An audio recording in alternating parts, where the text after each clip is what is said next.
नमस्कार मित्रों, मैं रोहन वर्मा आप सभी का आपके अपने YouTube चैनल झारखंड वॉरियर में आपका स्वागत करता हूं।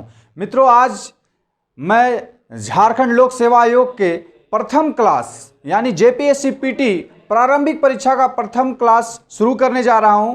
और ये क्लास जो शुरू हुआ है, ये जो है कि पूरी तरह से आपको सिलेबस वाइज मिलेगा। जो भी सिलेबस में है वही मिलेगा। आप देख लीजिए यहाँ पे क्या है, जेपीएससी पीटी प्रश्न पत्र 2 है ना, जिसमें झारखंड समान अध्ययन के प्रश्न आते हैं, वही पत्र मैं पढ़ाने जा रहा हूं।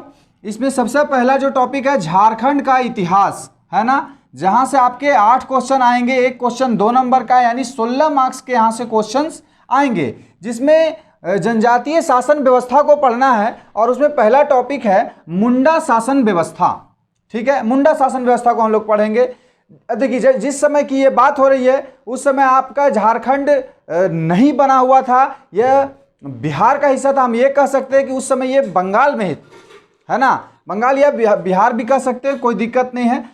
दूसरी तरफ अब देखते हैं कि 15 नवंबर 2000 को झारखंड बना। बाकी इसकी जो सामान्य बातें हैं झारखंड से संबंधित, वो हम नेक्स्ट क्लास और भी जो क्लास आगे आएंगे हमको पढ़ना है सिलेबस में ही, लेकिन हम पूरी तरह से सिलेबस वाइज पढ़ेंगे। इसलिए सब जो पहले टॉपिक है उसी को पहले पढ़ेंगे और एकदम आसान तरीके से पढ़ेंगे। और आपको ये इस टॉपिक से जो भी क्वेश्चन आएंगे आराम से बनेंगे। बस आप हमारे साथ बने रहें। सिलेबस भाई बहुत कम यूट्यूब चैनल में आपको ये चीज़ें मिलेंगी, हमारे द्वारा जो दिया जा रहा है। आप एकदम आराम से देखें और पढ़े, देखिएगा आपको बड़ा ही आसान लगेगा समझने में और आप समझ जाएंगे। देखिएगा, मुंडा शासन व्यवस्था, सबसे पहले मैं बात करूंगा मुंडा जनजाति की, उसके बाद मैं बात करूंगा इनके शासन व्यवस्था की। ठीक है, तो मुंडा जनजातियों की बात करते हैं हम, तो क्या पाते हैं हम लोग कि झारखंड में आ बसने वालों में सबसे पुरानी जनजातियों में से एक है मुंडा जनजाति, है ना। झारखंड में जितनी भी जनजातियां आई उनमें से सबसे पुरानी जनजाति में से एक मुंडा भी है। ठीक है, नेक्स्ट, यह झारखंड की तीसरी सबसे बड़ी जनजाति है। बहुत अच्छी बात है, यह तीसरी सबसे बड़ी जनजाति झारखंड की। तो क्वेश्चन आ जाएगा कि पहली और दूसरी कौन है, तो यहां देख लीजिए, पहले नंबर पे संथाल और दूसरे उरांव और तीसरे नंबर पे फिर मुंडा जनजाति आती है झारखंड में जनसंख्या के दृष्टिकोण से। आगे देखिएगा, प्रजातीय दृष्टि से मुंडा को प्रोटो ऑस्ट्रोलाइड समूह में रखा जाता है। अब देखिए, इस बात को सब लोग जानते हैं कि हाँ, प्रोटो ऑस्ट्रोलाइड समूह में रखा जाता है मुंडा जनजाति को, लेकिन प्रोटो ऑस्ट्रोलाइड होता क्या है, यह समूह क्या है, इसके बारे में बहुत कम लोगों की जानकारी होती है। लेकिन आज हम आपको प्रोटो ऑस्ट्रोलाइड क्या होता है, इसकी क्या विशेषता है इस समूह की, ये सारी चीजों को हम क्या करेंगे, डिस्कस करेंगे। चलिए देखते हैं। देखिएगा, प्रोटो ऑस्ट्रोलाइड समूह अब क्या है, देखिएगा, प्रोटो ऑस्ट्रोलाइड एक शाखा है जिसमें ऑस्ट्रेलिया के मूल निवासियों की शारीरिक विशेषताओं का समावेश हुआ है। मतलब यहाँ प्रोटो ऑस्ट्रोलाइड जनजाति की जो समूह है उसमें ऑस्ट्रेलियन जो जनजाति है उनके शारीरिक वेशभूषा के बारे में यहाँ पे जानकारी मिलती है। देखिएगा, इसमें भारत की अधिकांश जनजातियां आ जाती है। संस्कृत साहित्य में जिस निषाद जाति का उल्लेख है वह इसी वर्ग में आ जाते हैं। ठीक है, आगे देखिएगा कि दक्षिण भारत की चेचू जनजाति तथा मध्य प्रदेश की भील जनजातियों में इसी प्रकार के लक्षण पाए जाते हैं। प्रोटो ऑस्ट्रोलाइड जनजाति की जो विशेषता है वो यहाँ पे भील जनजातियों में भी और दक्षिण भारत के चेचू जनजाति में भी पाए जाते हैं। अब देखिए, इसकी विशेषता क्या होती है, शारीरिक रचना एवं निवास स्थल। तो देखिएगा, शारीरिक रचना में क्या है कि इनका कद छोटा होता है, सिर लंबा होता है, नाक चौड़ी होती है, होंठ मोटे होते हैं, बाल काले एवं आंखें जो होती है काली भी होती है और भूरी भी होती है। ये शारीरिक रचना है इनकी। नेक्स्ट, निवास स्थल की जब बात करते हैं तो इनका निवास स्थल भारत, म्यांमार, इंडोनेशिया, ऑस्ट्रेलिया में है। साथ ही साथ भारत में झारखंड में मुख्य रूप से रांची में यह जनजाति मुख्य रूप से पाई जाती है। ये सारे क्वेश्चन आते भी हैं कि झारखंड में मुंडा जनजाति किस जिले में सबसे ज्यादा पाई जाती, तो रांची में। आगे हम लोग देखेंगे कि रांची जिला इस जनजाति का मुख्य निवास स्थल है झारखंड में खास करके, है ना।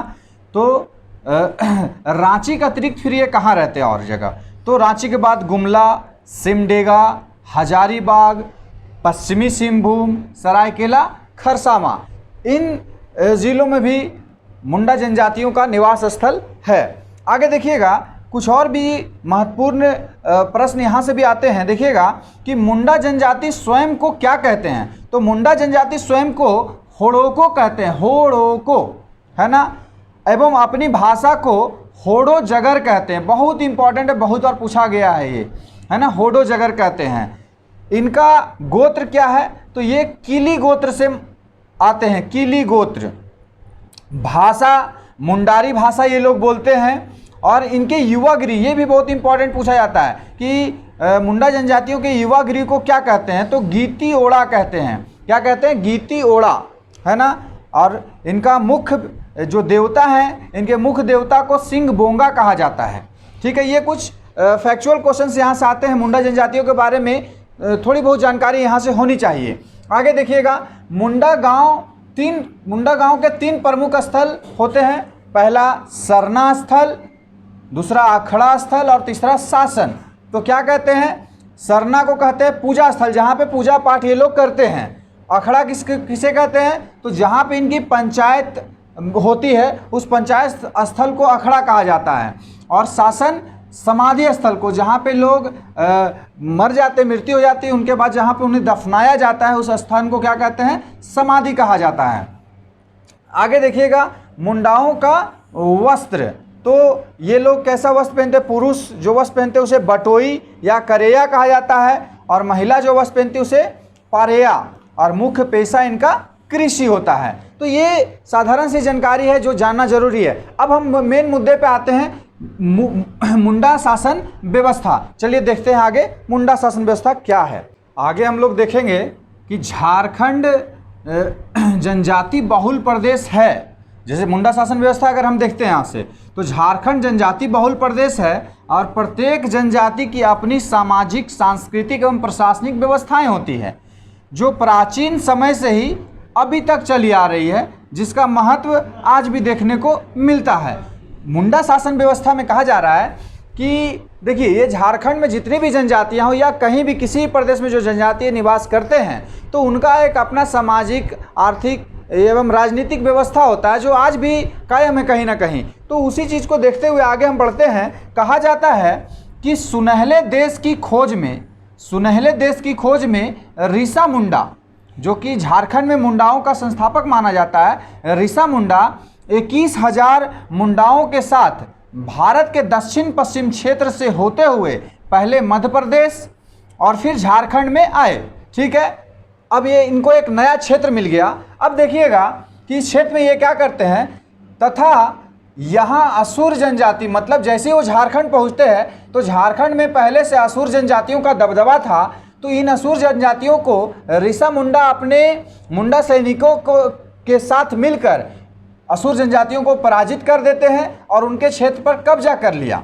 आगे देखिएगा, यहाँ इन्होंने जंगलों को साफ कर खूंट कट्टी गांव बसाए और इनके ज़मीन के मालिक को खूंट कट्टीदार कहा गया। अब देखिए, कभी कभी गांव वगैरह में जाएंगे आप लोग तो वहाँ पे बोलता है कि तुम्हारा अगर बदमाशी करते तो कि तुम्हारा खूंट ही खराब है, मतलब तुम्हारे वंशज, कहने का मतलब ही जान लीजिए। यहाँ पे खूंट का मतलब आप समझिए वंशज ही, है ना, कि खूंट कट्टी गांव बसाए, मतलब मेरे वंशज ये गांव।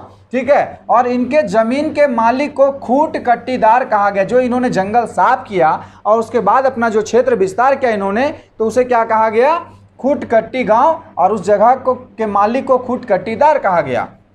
आगे देखिएगा, प्रत्येक खूंट अपने जंगल एवं जमीन का मालिक होता था। गांव की सामाजिक, सांस्कृतिक, धार्मिक एवं राजनीतिक व्यवस्थाओं का संचालन उसी पैतृक खूंट या खूंटकट्टीदार गांव से होता था। जहां पे वो खूंटकट्टी गांव है वहां के ही खूंटकट्टीदार वहीं से क्या करेंगे, उस गांव के कुछ जो व्यवस्था है उसे चलाएंगे। ऐसी गांव की संख्या जब अधिक हो गई, जहां पे खूंटकट्टीदार लोग रह रहे हैं वहां पे जब गांवों की जनसंख्या अधिक हो गई तो इन खूंटीदार गांवों की पंचायत व्यवस्था क्या हो गई, विकसित हुई।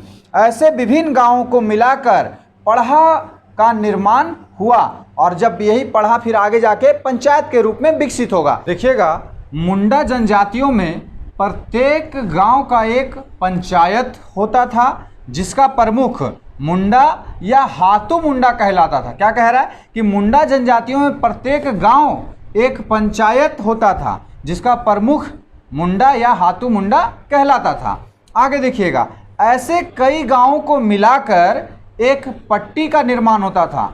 मतलब प्रत्येक बहुत सारे गांव मिलकर एक पट्टी बनता था और पट्टी बनाया जाता था जिसका प्रमुख मानकी कहलाता था। गांव का प्रमुख मुंडा या हाथू मुंडा और पट्टी का प्रमुख मानकी होता था। कई पट्टियों को मिलाकर पढ़ा बनता था जिसका प्रमुख पढ़ा राजा कहलाता था या होता था। यहाँ देखिएगा, गांव का प्रमुख हाथू मुंडा या मुंडा, कई गांवों को मिलाकर पट्टी बनाया गया, पट्टी का प्रमुख मानकी, और कई पट्टियों को मिलाकर पढ़ा बनता था जिसका प्रमुख पढ़ा होता था। पढ़ा में प्रायः एक ही कुल के सदस्य होते थे। आगे देखिएगा, पढ़ा का भी एक पंचायत होता था जो पढ़ा पंचायत कहलाता था। पढ़ा पंचायत के बारे में अब देखिएगा थोड़ा सा, यहाँ से क्वेश्चन आता है। देखिएगा कि पढ़ा पंचायत में पंच होते थे जिसमें गांव के अनुभवी बड़े बूढ़े शामिल होते थे, जिनको अनुभव है, जो पंचायत कर सके, अच्छे बुरे का फैसला कर सके, ठीक है, वही शामिल होते थे। पंचों का निर्णय प्रायः सभी प्रकार के मामलों में क्या होता था, मान्य होता था। उन्हें माना जाता था कि उनके द्वारा जो फैसला किया गया है वो गलत नहीं हो सकता, ऐसा माना जाता था।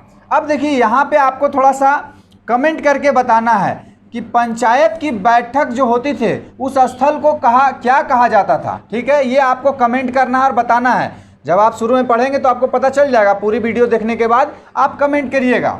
ठीक है, और नेक्स्ट है कि मुंडा गांव खाली स्थान पंचायत द्वारा संचालित होता था, उसे क्या कहते थे, तो यहाँ भी आप कमेंट करेंगे। चलिए आगे देखते हैं। 5 से 21 गांव को मिलाकर पढ़ा पंचायत बनता था। इस पंचायत में 5 कार्यपालक अधिकारी होते थे जो कि क्या करते थे, राजा के अधीन कार्य करते थे। यानी पढ़ा पंचायत के जो राजा थे उनका सहयोग करने के लिए 5 अधिकारी थे, दीवान, ठाकुर, पांडे, कर्ता और लाल। और भी कुछ अलग सहयोगी होते थे, दरोगा वगैरह करके। लेकिन ये जो सभी पद होते थे वो वंशानुगत होते थे। ठीक है ना, उनके वंश, जैसे पिताजी हैं तो उनके बाद उनका बेटा, इस तरह से आएगा, फिर उनका बेटा, ये वंशानुगत पद था। देखिएगा कि जो राजा के जो अधिकारी थे, दीवान, ठाकुर, कर्ता, पांडे, लाल, या फिर और भी थे दरोगा वगैरह, तो ये राजा के अधिकारी जो थे क्या करते थे, राजा को सलाह देते थे, है ना, सलाह देते थे और राजा के अधीन ही कार्य करते थे।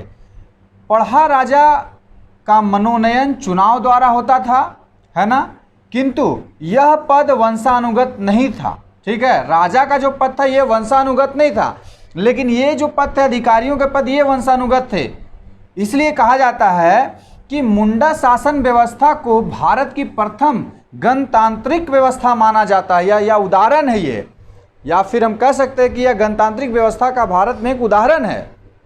आगे देखिएगा, गणतांत्रिक व्यवस्था उस व्यवस्था को कहते हैं जहाँ पे जिस जगह भी ये लागू है, जिस देश में भी लागू है, वहाँ क्या होगा, छोटे से छोटे पद को लेकर बड़े से बड़े पद तक कोई भी उस पद को धारण कर सकता है। ऐसा नहीं है कि जैसे मान लिया जाए कोई राजा हैं, उनके बाद उनका बेटा फिर राजा बना, उसके बाद उनका बेटा राजा बना, ऐसा कुछ नहीं। वंशानुगत पद की समाप्ति हो जाती है। ठीक है, चलिए आगे देखते हैं। पढ़ा राजा को किसी भी प्रकार का राजस्व नहीं मिलता था। ठीक है, एक और भी पॉइंट यहाँ से क्वेश्चन आता है कि पाहन किसे कहते थे। पाहन कैसा पद था, तो गांव के पुजारी को पाहन कहा जाता था। पढ़ा पंचायत में सीमा विवाद, आपसी झगड़े, जमीन का विवाद आदि सुलझाया जाता था। पढ़ा पंचायत में महिलाओं को शामिल नहीं किया गया था। ये बड़ा इंपॉर्टेंट क्वेश्चन है, आता है। लेकिन वर्तमान में देखिएगा कि पंचायती व्यवस्था में महिलाओं का बढ़ चढ़कर हिस्सा है। बहुत स्थानों पर भारत में महिला मुखिया हैं, है ना, प्रमुख हैं, इस तरह से बहुत सारे पदों को धारण किए हुए हैं। तो यह सरकार के सराहनीय कदम का एक उदाहरण माना जाता है। हम कह सकते हैं वर्तमान में पंचायत में महिलाओं का प्रमुख स्थान है, अतः यह सरकार की सराहनीय कदम का उदाहरण माना जाता है। देखिए, इस तरह से मुंडा शासन व्यवस्था का जो ये बिंदु था यह समाप्त होता है।